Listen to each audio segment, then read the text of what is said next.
இன்னைக்கு சாதாரணமா ஒரு வேலை சொன்னா கூட கேட்கிற ஊழியர்கள் எத்தனை பேர் இருக்கிறாங்க?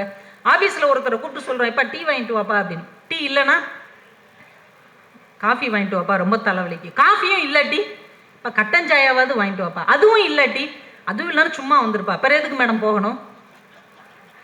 இப்படி கேட்குற மனிதர்கள் இருக்கிறார்களா இல்லையா? நம்ம வீட்டு பிள்ளைங்களே நீங்கள் ஒரு வேலை சொன்னால் இதுக்கு மாதிரி 100 கேள்வி கேட்டு ஏன்டா அந்த பிள்ளைக்கு இந்த வேலையை சொன்னோன்னு நம்மளை நோக்கடிப்பாங்க. அப்போ ஒரு வேலையை சொன்னால் அந்த வேலையை திருத்தமாக செய்ய வேண்டும். அந்த வேலையில் என்னை போல் இன்னொருவன் இந்த வேலையை செய்ய முடியாது என்கின்ற அளவுக்கு அதை செய்யணும் என்கின்ற அர்ப்பணிப்பு உணர்வு எத்தனை பேருக்கு இருக்கிறது? நீங்கள் சினிமா துறையை எடுத்துக்கோங்களேன். கமலஹாசன் இருக்கிறார் இல்லையா, அவருடைய அர்ப்பணிப்பு வேற யாருக்குமே இருக்காது. ஆச்சரியமாக இருக்கும். அவர் தான் ஒரு பேட்டியில் சொன்னார், நான் நடிகனாக இல்லாமல் பரமக்குடியில் மாடு மேய்க்கிறவனாக இருந்தால் கூட இவனை போல் ஒருவன் மாடு மேய்க்க முடியாது என்கின்ற அளவுக்கு நம்பர் 1 மாடு மேய்க்கிறவனா இருப்பேன் அப்படின்னார். எந்த வேலையா இருந்தாலும் அதை நேசிச்சு செய்யணும். சூப்பர் ஸ்டார்னு ரஜினி சார் சொல்றோம். அவர் கண்டக்டரா இருக்கும் போது டிரைவரா இருந்தார்ல ராஜ் பகதூர், அவர் சொல்றாரு, இன்னைக்கு தான் உங்க பார்வைக்கு அவர் சூப்பர் ஸ்டார். அவர் நடிக்கவே வராட்டி கூட அவர் டிக்கெட் கிடைச்சு கொடுக்கிற ஸ்டைல்லையே அவர் எங்க பஸ்ல உள்ள எல்லாருக்குமே சூப்பர் ஸ்டாராகத்தான் இருந்தார் என்று அவர் சொல்லுகிறார். அவர் சூப்பர் ஸ்டாரா ஆகல, கண்டக்டரா இருக்கும் போதே சூப்பர் ஸ்டாரா தான் இருந்திருக்கிறார்.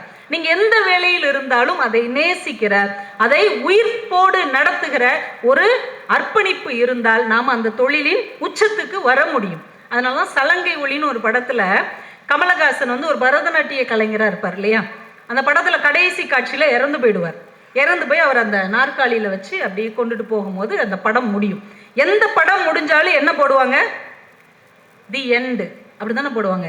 ஆனால் அந்த திரைப்படம் முடியும் போது, இன்னொரு தடவை நீங்க பார்க்க வாய்ப்பு கிடைச்சா பாருங்க, அந்த திரைப்படம் முடியும் போது சலங்கை ஒளி no end for any art அப்படின்னு முடியும். No end for any art, எந்த கலைக்கும் முடிவு என்பதே இல்லை என்று அந்த வார்த்தை வரும். அது அந்த படத்துக்கான வார்த்தை அல்ல, கமலஹாசன் என்கின்ற அர்ப்பணிப்பு உணர்வு உள்ள ஒரு கலைஞனுக்கு சொல்லப்பட்ட ஒரு வார்த்தையாகவே அதை நாம் எடுத்துக்கொள்ளலாம். எந்த துறையில் இருந்தாலும் அதை பார்க்கிற விதம் இருக்கிறது இல்லையா. அடிமை பெண் அப்படின்னு ஒரு படம், எம்ஜிஆர் அவர்கள் நடித்த படம். அதுல அசோகன் அவர்களுக்கும் எம்ஜிஆர் அவர்களுக்கும் ஒரு சண்டை காட்சி இருக்கும். அதுல ஒரு ஆச்சரியம் பாருங்க, அசோகன் அவர்களுக்கு ஒரு கால் இருக்காது. ஒரு கால் இல்லாத அவர் இவர் கூட சண்டைக்கு வருவார். ஒரு செகண்ட் யோசிப்பார் எம்ஜிஆர். டக்குன்னு என்ன பண்ணுவாரு, இவர் ஒரு கால் இல்லாம நம்ம கூட சண்டை போட வர்றாரு, நாம 2 காலோட சண்டை போட்டா அது அறம் இல்லை அப்படின்ட்டு ஒரு காலை மடிச்சுக்கிட்டு அவர்கிட்ட சண்டை போடுவார். ஒரு சினிமா தானங்க.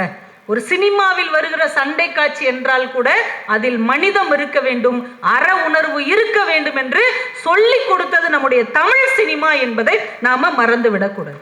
ஒரு சினிமா கூட இந்த மாதிரி அர்ப்பணிப்பு உணர்வோடு சொல்லும் போது ஒரு நல்ல வழிகாட்டியாக நமக்கு இருக்கிறது. நீங்க ரொம்ப நாளைக்கு முன்னாடி நம்ம சின்னவங்கள இருக்கும் போதெல்லாம் சில படங்கள் பார்த்துருப்பீங்க. வா ராஜா வான்னு ஒரு படம் பார்த்துருக்கீங்களா? அதில் மாஸ்டர் பிரபாகர்னு ஒருத்தர் நடிச்சிருப்பார். நிறைய திரைப்படங்கள் அவர் அப்போ நடிச்சிருந்தார். நிறைய படம், நம்ம இரு கோடுகள், எங்க மாமா, பாமா விஜயம் படத்துல எல்லாம் அவர் நடிச்சிருப்பார். பாமா விஜயம் படத்துல வரவு 8 செலவு 10 பாட்டுல அந்த கிருஷ்ணன் மாதிரி புல்லாங்குழல் வாசித்துக்கிட்டு 2 பிள்ளைங்களோட அந்த பையன் வருவார். அந்த வயசுல அவருக்கு நிறைய படங்கள் வர ஆரம்பிச்சிட்டு இருக்குது. அப்புறம் வளர வளர என்ன ஆகுது, அவருக்கு படங்கள் குறைய ஆரம்பிக்குது. நிறைய இந்த குழந்தை நட்சத்திரமா நடிக்கிறவங்களுக்கு இது ஒரு பெரிய பிரச்சனை. குழந்தையா இருக்கிற வரைக்கும் வாய்ப்பு கிடைக்கும், வளரும் போது அவங்களுக்கு வாய்ப்பு இல்லாம போயிடும். இப்போ வளர வளர வாய்ப்பு குறைஞ்சிக்கிட்டே இருக்குது. இப்போ இவருக்கு என்ன செய்ய அப்படின்னு தெரியல.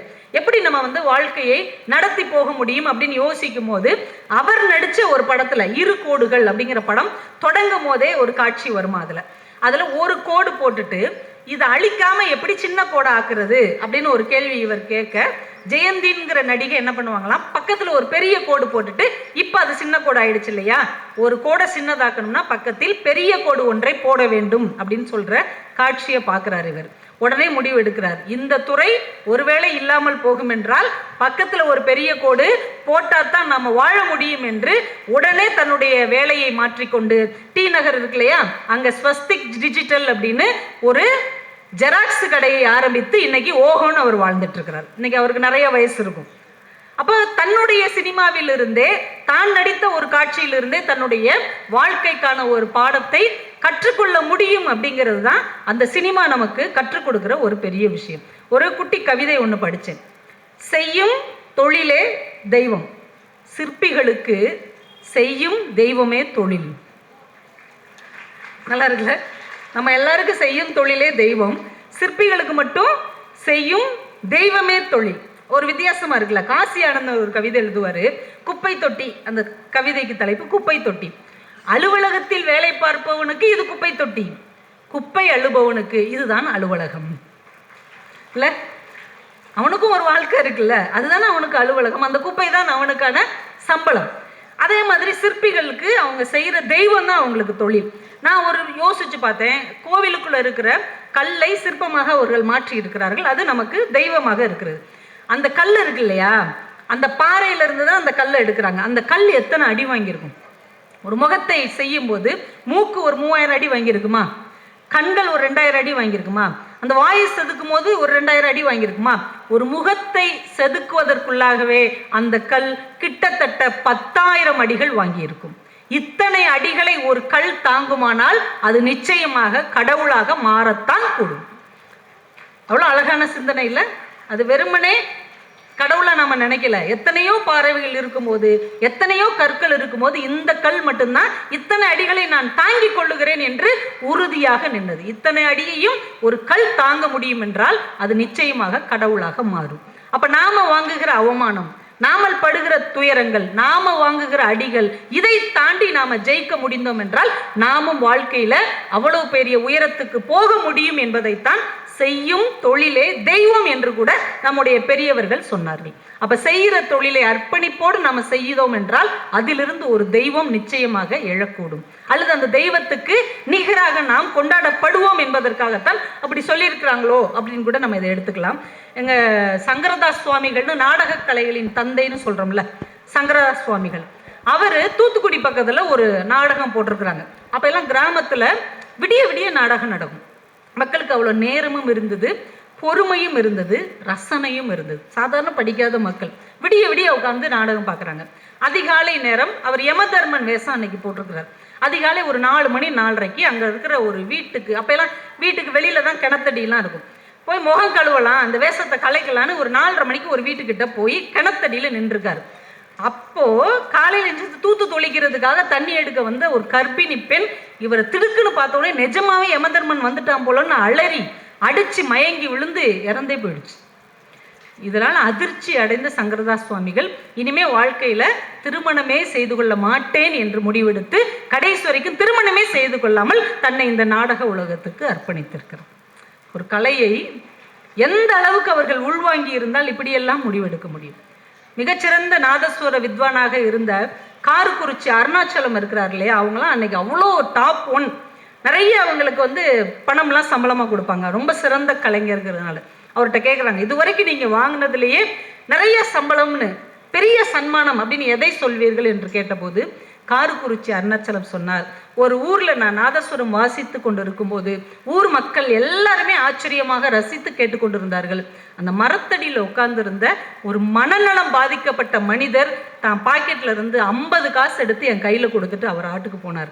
அந்த 50 பைசா தான் நான் வாங்கினதுலேயே அதிகமான சன்மானம் அப்படின்னார்.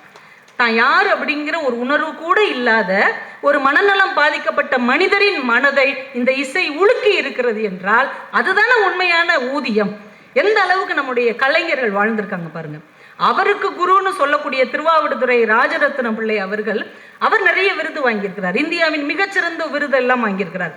நீங்க வாங்கினதுலேயே மிகப்பெரிய விருது எது அப்படின்னு கேட்டபோது அவர் சொன்னார், ஒரு கோவில் உற்சவத்தின் போது நான் வாசித்து கொண்டு போகிறேன், பின்னாடி தேர் வருகிறது, நான் அப்படியே மக்கள் எல்லாம் கேட்டுட்டே மயங்கி வர்றாங்க, பக்கத்துல இந்த கேஸ் லைட்டு பிடிச்சிட்டு ஒருத்தர் வருவார் இல்லையா, அந்த மனிதர் அந்த லைட்டை தூக்கி போட்டு பிடிச்சி சபாஸ் கொன்னுட்டாயா அப்படின்னு சொன்ன அந்த ஒரு வார்த்தை தான் இதுவரைக்கும் நான் வாங்கியதிலே பெரிய விருது. என்னங்க பெரிய ஜனாதிபதி இவங்கெல்லாம் விருது கொடுத்துருக்காங்கல்ல, அது பெருசு இல்லையா? அவங்க என்ன என் இசையை கேட்டாங்க கொடுத்தாங்க, இங்க இருந்து யாரோ பரிந்துரை செய்தார்கள், அவங்க விருது கொடுத்தார்கள். ஆனால் இவன் பக்கத்தில் இருந்து ரசிச்சு சொன்னான் பாத்தீங்களா ஒரு வார்த்தை, அதுதான் எனக்கு மிகப்பெரிய விருது என்று அந்த மாமனிதர் சொன்னார். ஒரு தடவை மைசூர் அரண்மனையில ஒரு வாசிக்க போயிருக்கிறார். அங்க உள்ள ராஜா இவரை வாசிக்கிறதுக்காக கூப்பிட்டுருக்கிறார். பிரமாதமா வாசித்திருக்கிறார். மைசூர் ராஜா அப்படியே அசந்துட்டார், என்ன ஒரு வாசிப்பு அப்படின்னு. ரொம்ப விலை உயர்ந்த பொருட்கள் எல்லாம் ஒரு வெள்ளித்தட்டில் எடுத்து வச்சு தன் பக்கத்தில் இருந்த திவான் கையில் கொடுத்து இதை பிள்ளை அவர்களுக்கு கொடுங்கள் அப்படின்னோடனே திவான் இறங்கி வர்றார். இப்போ பிள்ளை அவர்கள் சொல்றார், தவிழ்காரரே அந்த பரிசை நீங்கள் வாங்கி கொள்ளுங்கள் அப்படின்னார். டக்குன்னு அரசனுக்கு புரிஞ்சிருச்சு ராஜாவுக்கு, ஒரு இசையை உண்மையாக உணர்ந்திருந்தால் அந்த கௌரவத்தை நாம தான் கொடுக்க வேண்டும் என்பதை இவர் இப்படி உணர்த்துகிறார் என்று வடக்கன் திவான் கிட்ட இருந்து அவர் வாங்கிட்டு போய் இந்தாங்க நீங்கள் பெற்றுக்கொள்ளுங்கன்னு சொன்ன உடனே பிள்ளை அவர்கள் பெற்றுக்கொண்டார்கள்.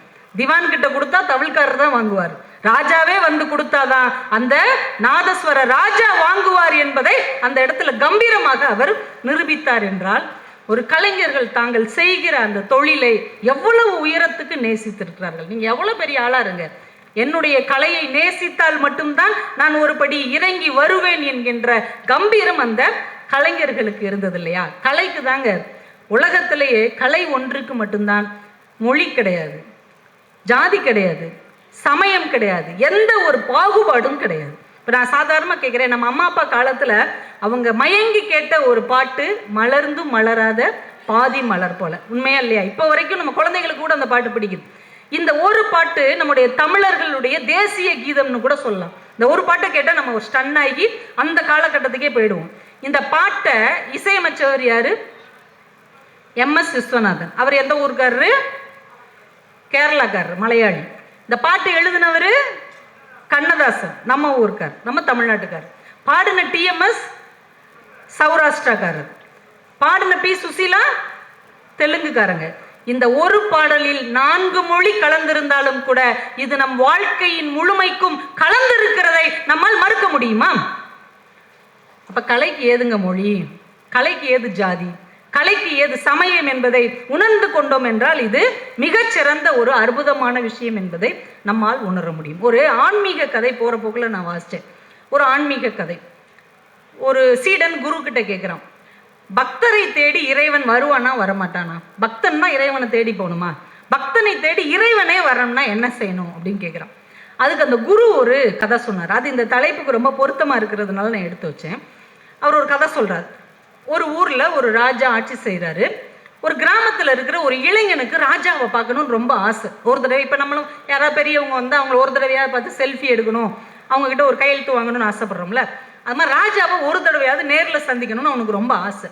அவன் தலைநகருக்கு போய் பார்க்குறான், கூட்டம் அவ்வளோ வரிசையில் நிற்குது. இவனும் 1 நாள் 2 நாள் வரிசையில் நின்று பார்க்குறான், இவனால முடியல. ஆனால் அந்த வரிசையில் நிற்கிற மனிதர்கள் ஒரு தண்ணி இல்லாமல் சாப்பாடு இல்லாமல் ரொம்ப சிரமப்படுறாங்க. சரி, இவ்வளோ சிரமப்படுறாங்களேன்ட்டு அவங்களுக்கு தண்ணி கொடுக்குறான், சாப்பாடு கொடுக்குறான், எல்லாரும் அவனுக்கு நன்றி சொல்கிறாங்க. இவனுக்கு ரொம்ப சந்தோஷமா இருக்குது. இதையே நம்ம மக்களுக்கு செய்வோமேட்டு ஊரில் வந்து எல்லாருக்கும் சாப்பாடு கொடுக்கறது, நன்மைகள் செய்கிறது, நல்ல காரியம் செய்கிறது, மரம் நடுறது, இந்த மாதிரி சமூகத்துக்கான சேவைகளே செய்ய ஆரம்பிச்சுட்டே இருந்துட்டான். மக்கள் அவனை கொண்டாடிக்கிட்டே இருந்தவனே இவன் ராஜாவை பார்க்குறதே மறந்துட்டான். இதுவே நமக்கு நல்லா இருக்குது பண்ணிட்டு எல்லாருக்கும் நல்லது செஞ்சுட்டு இருக்கிறான். இப்போ இவனுடைய புகழ் ராஜா வரைக்கும் போயிடுச்சு. இப்படி ஊர்ல ஒரு பையன் எல்லாருக்கும் ரொம்ப நல்லது செய்யறானா, அவன் செய்யற எல்லா காரியமே நற்காரியங்களா இருக்கு, அப்படியா சரி இப்படி ஒரு பையனை நம்ம போய் பார்க்கணுமே அப்படின்னு ராஜா கிளம்பி அவனை வந்து பார்த்து வாழ்த்து சொல்லி அவன் கூட கை குலுக்கிட்டு இப்படிதான்ப்பா இருக்கணும் அப்படின்ட்டு போனாராம்.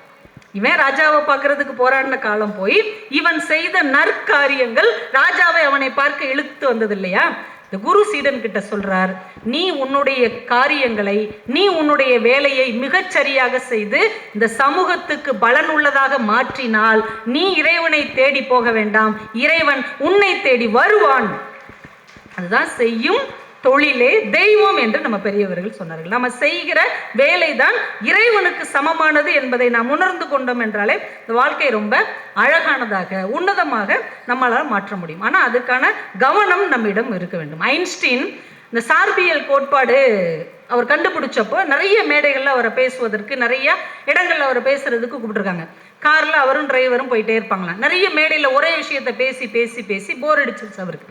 ஒரு நாள் டிரைவர்கிட்ட சொல்கிறாரு, எப்பா ஒரே விஷயத்தை எத்தனை மேடையில் தான்ப்பா பேசுறது, செம போர் அப்படின்னு இருக்கார். டிரைவர் சொல்லியிருக்காரு, நீங்கள் பேசுறது எனக்கே மனப்பாடம் ஆயிடுச்சு, அப்போ உங்களுக்கு எவ்வளோ போர் அடிக்கும் அப்படின்னு அப்போ பேசுறது அப்படியே சொல்லி காமிச்சிருக்கான்.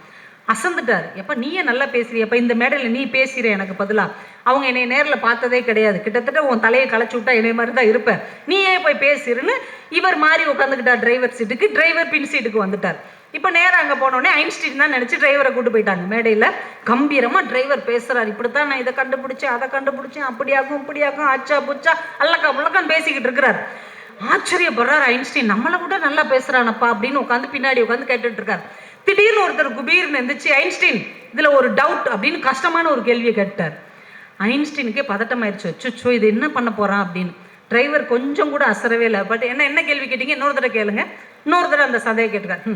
இதெல்லாம் ஒரு சந்தேகமா? இந்த சந்தேகத்துக்கெல்லாம் பதில் என் டிரைவரே சொல்லுவான். எப்ப அங்க வாப்பா நீ சொல்லு. டிரைவர் வந்து சொல்லியிருக்கிறார். டிரைவரா இருந்து ஐன்ஸ்டீன் வந்து சொல்லியிருக்கிறார். அப்ப எந்த வேலையில இருந்தாலும் அதை அந்த புரிந்து கொள்ளுகிற உணர்வு இருக்கு இல்லையா, அது ரொம்ப ஆச்சரியமானது. புரிந்து கொள்ள முடியலன்னு வைங்க, அந்த மாதிரி அபத்தம் உலகத்துல எதுவுமே கிடையாது. வெள்ளைக்கார காலத்துல அவங்க ஒரு மிலிட்ரி ஆபீஸ்ல 2 மிலிட்ரிக்காரங்க ஒரு பெஞ்சுக்கு பக்கத்துல காவலுக்கு நின்றுருக்காங்க. இந்த பக்கம் ஒருத்தர், இந்த பக்கம் ஒருத்தர், நடுவில் ஒரு பெஞ்சு. புதுசா ஒரு மிலிட்ரி ஆஃபீஸர் வர்றாரு. இது என்ன, இந்த பெஞ்சுக்கு 2 பேர் காவல் காத்துட்டு இருக்கீங்க, என்ன பிரச்சனை? இல்லை, இதுக்கு முன்னாடி இருந்த ரெஜிமெண்ட் கேப்டன் வந்து இப்படி எங்கள் 2 பேர் நிற்கணும்னு சொல்லியிருக்கிறார். எப்போ சொன்னார்? அது 50 வருஷத்துக்கு முன்னாடி இருந்து இதை ஃபாலோ பண்ணிட்டு இருக்காங்க. அப்படியா, இது எதுவும் சரித்திர புகழ் பெற்ற பெஞ்ச் போல அப்படின்ட்டு அவருக்கு இவர் ஃபோன் பண்ணுறார். ட்ரங்க் கால் ஃபுக் பண்ணி, கேப்டன், அந்த ஒரு பெஞ்சுக்கு 2 பேரை காவலாக போட சொல்லி நீங்கள் சொல்லியிருந்துருக்கிறீங்க, 50 வருஷமாக அது நடந்துக்கிட்டு இருக்குது. அந்த பெஞ்சோடைய சிறப்பு என்னன்னு சொன்னீங்கன்னா அதை எழுதி அதில் நாங்கள் போட்டுருவோம், எல்லாருக்கும் புரியும்ல. அவர் கேட்டிருக்காரு, ஏன்ப்பா அந்த பெஞ்சில் போட்ட பெயிண்ட் இன்னுமாப்பா காயாமல் இருக்குது அப்படின்னு இருக்காரு. பெஞ்சில் பெயிண்ட் அடிச்சிருக்காங்கன்னு சொல்லி 2 பேரை காவலுக்கு நிற்க சொல்லிட்டு அவர் போயிட்டார். காலமா 2 பேர் நின்றுக்கிட்டே இருந்திருக்காங்க. அது ஏதோ ஒரு பாரம்பரியம் மாதிரி நின்றுட்டே இருந்திருக்காங்க. இப்போ ஒரு வேலையை ஏன் செய்கிறோம், எதுக்கு செய்கிறோம், அதற்கு பின்னால் இருக்கிற பின்னணி என்னன்னே தெரியாம அப்படியே அடிச்சாங்காப்பி மாதிரி செய்கிற மனிதர்கள் தான் அதிகமாகிக்கொண்டே இருக்கிறார்களே தவிர, இந்த வேலையில நம்முடைய கவனம் என்ன, இதை நாம எப்படி செய்யணும் என்கின்ற ஆத்மார்த்த உணர்வு உள்ளவர்கள் இன்றைக்கு குறைந்து கொண்டே போகிறார்கள். அப்படிங்கிறது தான் நாம இன்னைக்கு உணர்ந்து கொள்ள வேண்டிய ஒரு கட்டாயத்தில் இருக்கிறோம். எழுத்தாளர் சுஜாதா அவர்கள் கவனம் குறித்த கவனம் அப்படின்னு ஒரு கட்டுரை எழுதினார். அதில் அவர் ஒரு 3 சம்பவம் சொன்னார். அதில் ஒன்று சொல்கிறேன். ஒரு எழுத்தாளர்களாக கூடிய ஒரு இலக்கிய கூட்டத்துக்கு சுஜாதா அவர்கள் பேச போயிருக்கிறார். சங்க இலக்கியத்திலிருந்து சமகால இலக்கியம் வரைக்கும் அவருக்கு தலைப்பு. தொல்காப்பியத்திலிருந்து இன்னைக்கு இருக்கிற புதுக்கவிதை வரைக்கும் அவர் ரொம்ப அழகாக ப்ரிப்பேர் பண்ணி கிட்டத்தட்ட 1 hour பேசியிருக்கிறார். அவர் சிறந்த பேச்சாளர் கிடையாது, ஆனாலும் கூட அன்னைக்கு நல்லா தயார் பண்ணி அவருக்கே திருப்தி ஏற்படுற அளவுக்கு பேசியிருக்கார். பேசிட்டு இன்னைக்கு நல்லா பேசிட்டோம், எல்லாரும் நம்மளை கண்டிப்பாக பாராட்டுவாங்கன்னு நினச்சி இறங்கி வந்திருக்கிறார். ஒரு மூத்த எழுத்தாளர் வேகமாக வந்து ஒரு கையை பிடிச்சிக்கிட்டு, சுஜாதா உங்கள் பேச்சு முழுசாக கேட்டேன். உடனே இவருக்கு, அப்பா நம்மளை பாராட்ட போகிறார், ஏதாவது முக்கியமான இடத்த சொல்ல போகிறாரா, சொல்லுங்கள் முழுசாக கேட்டேன். 1 மணி நேரம் பேசுனீங்க, ஆனால் ஒரே உங்களுக்கு மூச்சு வாங்கிக்கிட்டே இருக்குதே, உங்களுக்கு வீசிங் ப்ராப்ளம் இருக்கா அப்படின்னு கேட்டிருக்காரு. சுஜாதா எழுதுறாரு, நான் 1 மணி நேரம் பேசினேன், அவர் என் பேச்சை கவனிக்கவில்லை, 1 மணி நேரமும் என் மூச்சை மட்டும் தான் கவனித்திருக்கிறார் அப்படின்னு எழுதினார்.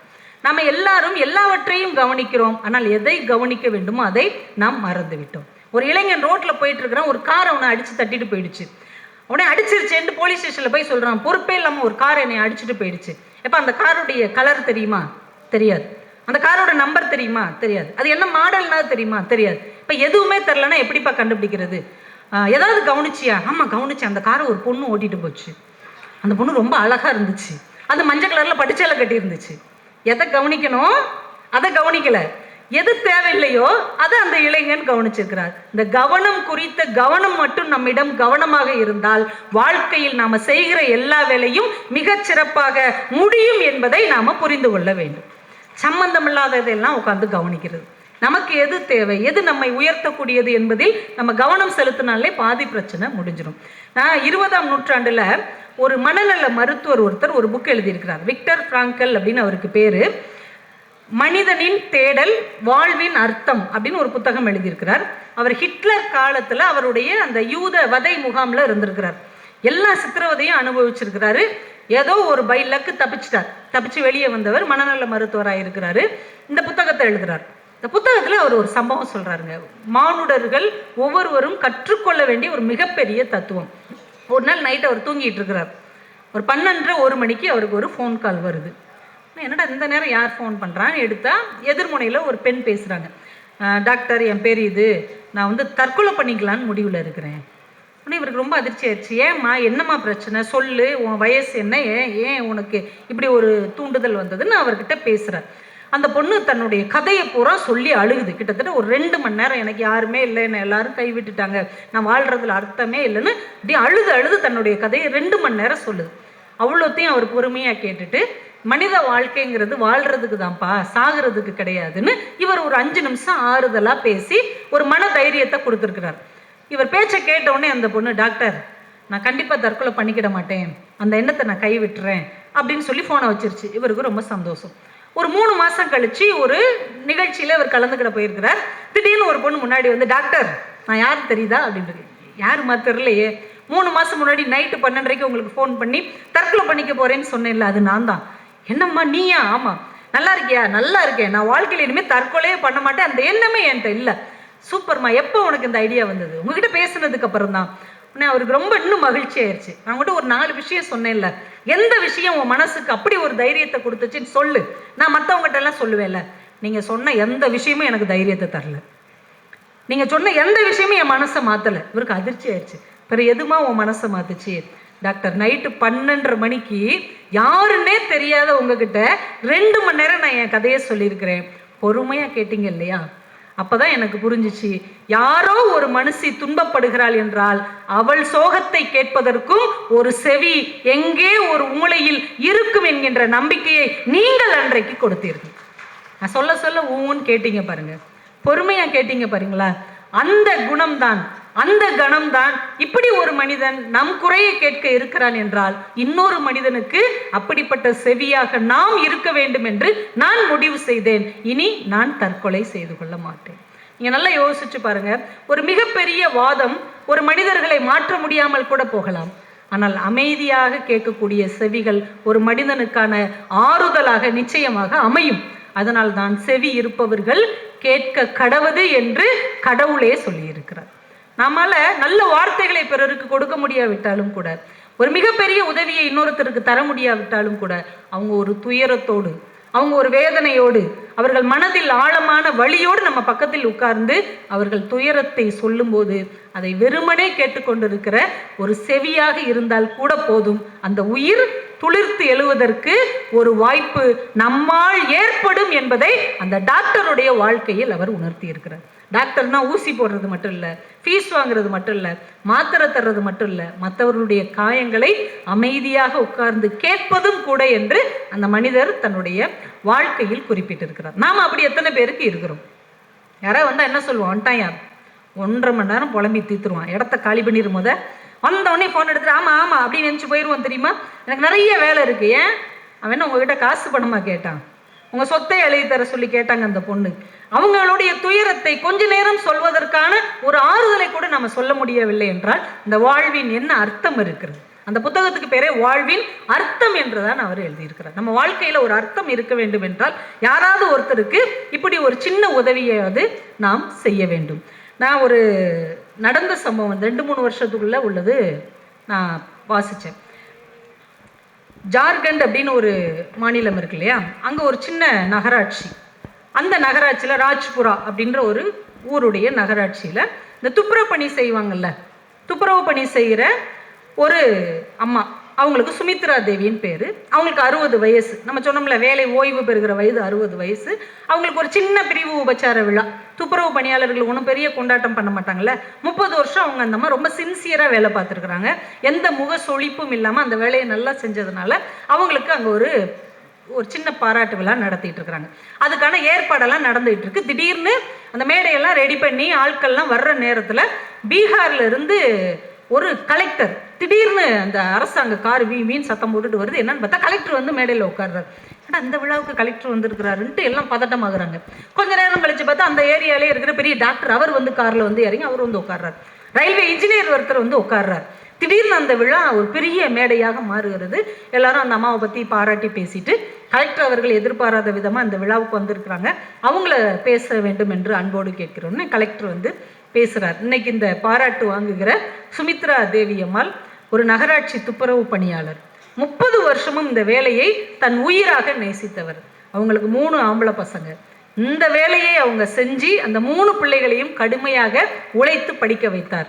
அதில் ஒரு பையன் ரயில்வே இன்ஜினியராக இருக்கார், இன்னொரு பையன் டாக்டராக இருக்கிறார், இன்னொரு மகன் கலெக்டராக உங்கள் முன்னால் பேசி கொண்டு இருக்கிறான் சொல்லிட்டு அடுத்த வார்த்தை சொன்னார், நாங்களாம் இவ்வளோ பெரிய நிலைமைக்கு வந்துட்டோம்ல, இனிமையாவது இந்த வேலையை நீ விட்டுருமான்னு சொன்னும்போது எங்கள் அம்மா சொன்னாங்க, இந்த பணிதான், இந்த தொழில்தான் நீ கலெக்டர் ஆவதற்கும் இவன் டாக்டர் ஆவதற்கும் இவன் இன்ஜினியர் ஆவதற்கும் ஊதியத்தை தந்தது. இந்த தொழிலை கடைசி வரைக்கும் செய்து விட்டுத்தான் ஓய்வு பெறுவேன் என்று எங்க அம்மா சொன்னாங்க. ஒரு வேலையை எவ்வளவு அர்ப்பணிப்பு உணர்வோடு நேசிப்பது என்பதை நான் எங்கள் அம்மாவிடமிருந்து கற்றுக்கொண்டேன் என்று சொன்னார். இது இந்த மண்ணில் நடந்த ஒரு சம்பவம். நான் இன்னைக்கு யோசிச்சு பார்க்குறேன். அன்னைக்கு ஒரு வீட்டுக்கு நான் போயிருந்தேன். அவங்க அம்மா இட்லியை வச்சு கொண்டு வந்து வைக்கிறாங்க. அந்த இட்லியில் இந்த இப்படி ஹோல் போட்டிருக்கும்ல, அந்த இட்லியெல்லாம் அவன் தூக்கி ஓரமாக வைக்கிறான். வச்சுட்டு மற்ற இட்லி எடுத்து சாப்பிட்றான். என்னடா அப்படின்னு கேட்டால், எத்தனை தடவை சொல்கிறேன், ஹைஜீனிக்கு எல்லாமே விரல உள்ளே விட்றாங்க. ஒரு ஸ்பூன் வச்சாது இப்படி வெந்துருச்சான்னு பார்க்கலாம்ல, இப்படி விரல விட்றாங்க. அந்த இட்லிலாம் எனக்கு பிடிக்காது அப்படின்னு சொல்லி மற்ற இட்லியை அவன் எடுத்து சாப்பிட்றான். ஒரு நாள் தற்செயலாக ஜெயமோகன் அவர்கள் எழுதிய அம்மையப்பம்னு ஒரு கதையை நான் படித்தேன். அதில் அவர் சொல்கிறாரு, நாகர்கோயில் பக்கம்லாம் பெரிய பெரிய பித்தளை பானையில் தான் உட்காந்து இட்லியை வைப்பாங்க. பெரிய மொக்க இட்லியாக இருக்கும். இட்லியே அப்பம் மாதிரி இருக்கும். அதில் அவங்க அம்மா அவிஞ்சிருச்சான்னு பார்க்குறதுக்கு இப்படி விரலை விட்டு பார்ப்பாங்கல்ல, அந்த இட்லிக்கு பேர் அம்மையப்பம்னு பேராம். அந்த இட்லிக்கு பசங்க சண்டை போடுவாங்களாம். அம்மா விரல் பட்ட இட்லி இல்லையா, இது எனக்கு தான், இது அம்மையப்பம்னு அதை எடுத்து வச்சு அந்த ஹோலில் சட்னி ஊற்றி தொட்டு சாப்பிடுவாங்களாம். ஒரு தலைமுறைக்குள் நம்ம பிள்ளைகள் எவ்வளோ மாறி இருக்கிறோம். அம்மா விரல் பட்ட இட்லி அம்மை அப்பம் என்று நேசித்த காலம் போய் இன்னைக்கு நம்ம அம்மா விரல் பட்ட இட்லி ஹைஜீனிக்கா இல்லை, நீ ஏன் ஸ்பூன் வச்சு வெந்திருக்கா வேகலையான்னு பார்க்கக்கூடாது.